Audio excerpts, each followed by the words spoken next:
রাশেদ একটি ভার্সিটি পড়ুয়া ছেলে। সে এবার অনার্স দ্বিতীয় বর্ষে পড়ে। পড়াশোনার পাশাপাশি সে নিজের হাত খরচ চালানোর জন্য 5টি টিউশনি করায়। টিউশনি থেকে সে মান্থলি 15,000 টাকা আয় করতে পারে। কিন্তু সে একদিন চিন্তা করলো যে টাকা কিভাবে বৃদ্ধি করা যায়। সে অনেক ভেবে মিরপুর 10-এ ফুটপাতে একটি জায়গায় টি শার্ট বিক্রির পরিকল্পনা করলো।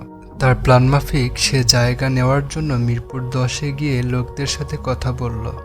তারা কিছু টাকার বিনিময়ে একটি ছোট জায়গা দিল।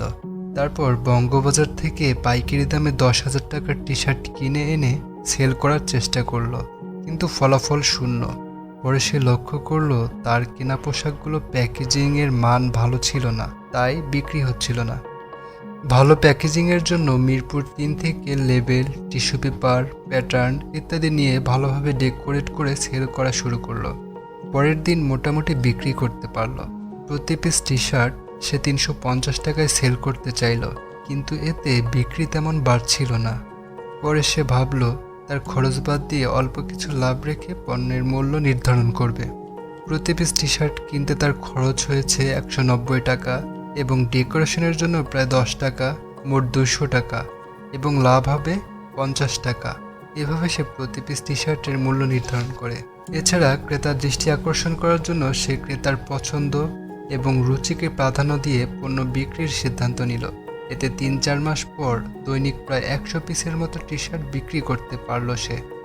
এখন আপনারা হিসাব করে দেখেন, রাশেদ প্রতি পিস টি শার্ট সেল করত 250 টাকা, 200 টাকা খরচ, আর প্রফিট ছিল 50 টাকা। অর্থাৎ প্রতিদিন তার ইনকাম ছিল 5,000 টাকা এবং মাস শেষে রাশেদের আয় হতো 1,50,000 টাকা। আমাদের সমাজের 90% শিক্ষিতরা চাকরির পিছনে ছুটে, অথচ কম্পিটিশন, ট্যালেন্ট, স্কিল এর কারণে অনেকেই চাকরি পায় না। অধিকাংশ শিক্ষিত ছেলে মেয়ে বেকার ট্যাগ পেয়ে যায়। এছাড়াও বর্তমানে দ্রব্যমূল্যের ঊর্ধ্বগতির জন্য চাকরি থেকে অর্জিত ইনকাম মৌলিক চাহিদা মেটানোর আগেই ফুরিয়ে যায়। এসব প্রতিকূল অবস্থায় ব্যবসার বিকল্প নেই। ব্যবসা করতে টাকার তেমন প্রয়োজন নেই, প্রয়োজন বুদ্ধির। যে কোনো ব্যবসা করতে গেলে সর্বপ্রথম পূর্ণাঙ্গ পরিকল্পনা করতে হবে। পরিকল্পনা হলো ব্যবসায় সফলতার চাবিকাঠি। আপনি চাইলে কম অর্থ বিনিয়োগ করে ব্যবসা শুরু করতে পারেন।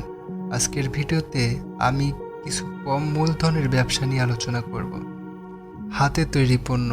আজকের দিনে অনেকের কাছে হ্যান্ডিক্রাফট প্রোডাক্ট তুমুল জনপ্রিয়তা লাভ করছে। এ সকল পণ্যের চাহিদা দিন দিন বেড়েই চলেছে। আপনি চাইলে অল্প অর্থ বিনিয়োগ করে হাতের তৈরি পণ্য অনলাইন প্ল্যাটফর্মে প্রচার করে সেল করতে পারেন। যেমন কুশি কাঁথার কাজ, পুঁতি দিয়ে তৈরি নানা রকম শৌখিন জিনিস, ব্রেসলেট, ফুলের গহনা ইত্যাদি। তারপর ফলের জুসের ব্যবসা। ফলের জুসের ব্যবসা একদমই ইউনিক একটি আইডিয়া। মার্কেটে বিভিন্ন ধরনের কোল্ড ড্রিঙ্কস পাওয়া যায়, কিন্তু অর্গানিক ফলের জুস মার্কেটে সহজলভ্য নয়। মাত্র 12 থেকে 13,000 টাকা খরচ করে এই ব্যবসা শুরু করা সম্ভব। ফলের জুসের প্রসেস খুবই সহজ, বাচ্চা থেকে বয়স্ক সবার পছন্দের, তাই খুব অল্প মূলধন ইনভেস্ট করে মাসে 30 থেকে 40,000 টাকা আয় করা সম্ভব। Blogging business. ঘরে বসে ব্লগিং করে একটা ভালো অ্যামাউন্ট মান্থলি ইনকাম করা সম্ভব। কেবল দিনে 2 থেকে 3 ঘন্টা সময় দিলে ব্লগিং করে মাসে 15 থেকে 20,000 টাকা আয় করা যায়। অন্যান্য দেশের অনেক ব্লগারই মাসে ভালো পরিমাণে ইনকাম করছেন, কেবল ল্যাপটপ এবং ইন্টারনেট প্রয়োজন। টি শার্ট বা হুডি প্রিন্টিং বিজনেস। এখন অনেকেই কাস্টমাইজড প্রোডাক্টের প্রতি বেশি ঝুঁকে পড়েছে। বিশেষ করে T shirt, hoodie, panjabi, sari ইত্যাদিতে হ্যান্ডি প্রিন্টিং ব্যাপক জনপ্রিয়তা পেয়েছে।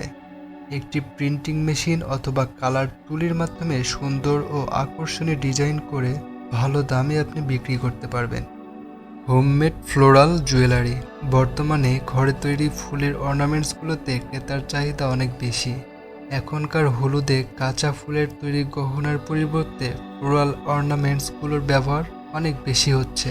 বাড়িতে বসেই কম অর্থ ইনভেস্ট করে এসব গহনা বানিয়ে খুব সহজেই সেল করতে পারবে। যে কোনো ইভেন্ট, অনুষ্ঠান, হলুদ কিংবা বিশেষ দিনে মেয়েরা ফুলের তৈরি গহনা পরতে বেশি পছন্দ করে, তাই এই ব্যবসা করে অল্প সময়ে লাভবান হতে পারা যায়। এছাড়া আরও অসংখ্য আইডিয়া আছে যা প্রয়োগ করে ব্যবসা করা যায়, ব্যবসায় নিজের অটুট মনোবল, দক্ষতা, সাহস নিয়ে এগিয়ে গেলে সফলতা আসবেই ইনশাল্লাহ। আজ এই পর্যন্তই। নতুন নতুন আরও ভিডিও পেতে চ্যানেলে সাবস্ক্রাইব করুন। এতক্ষণ সাথে থাকার জন্য ধন্যবাদ।